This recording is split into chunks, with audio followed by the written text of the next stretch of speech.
तर तुम्हाला धोरण सरसकट पाहिजे की बा आम्ही असं नुसतं हित केलेलं नाही, तर 100% जो आहे 50% जे ओपन आहे त्या 50%ला सुद्धा आम्ही असताना वर्गीकरणामध्ये डिवाइड केलेला आहे. त्याच्यामुळे कोणाचाच विरोध राहणार नाही. हा मुद्दा सामाजिक पेक्षा राजकीय केलेला जास्त आहे वाटतं आपल्याला. तो सामाजिक आहे आणि राजकीय आहे, दोन्ही आहे. राजकारण समोर ठेवून त्यांनी हा मुद्दा पुढे आणलेला भाजपने. मी म्हणालो राजकीय सुद्धा आहे आणि तो सामाजिक पण आहे.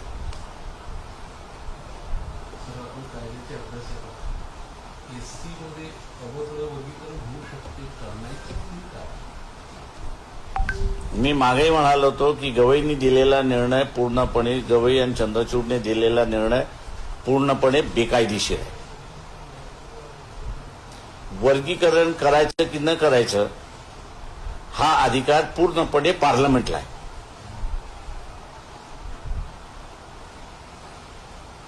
पण सुप्रीम कोर्ट आहे, निर्णय दिला, मान्य करा.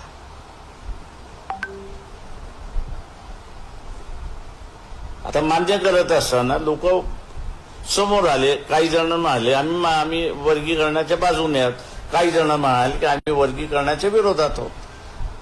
आता त्याच्यातून मार्ग काढायचा असेल तर 100% वर्गीकरण झालं पाहिजे तुम्हाला. आता मग एक पॉलिसी म्हणून होती ती.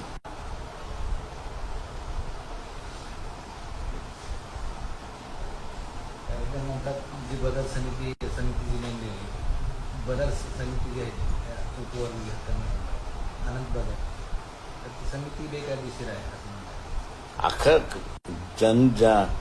निर्णय मी ज्यावेळेस म्हणतोय बेकायदेशीर आहे तेव्हा हे फांद्या कुठं घे विचारायला लागलाय तुम्ही.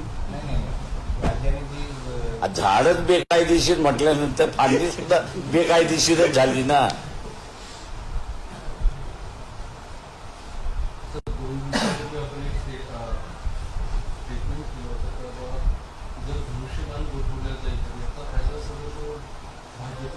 बरोबर आहे. उद्धव म्हणाले का की फायदा होणार नाही बीजेपीला म्हणून?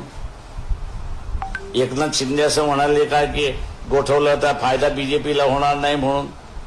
वस्तुस्थिती आहे, त्यांना फायदा होणारच आहे तो.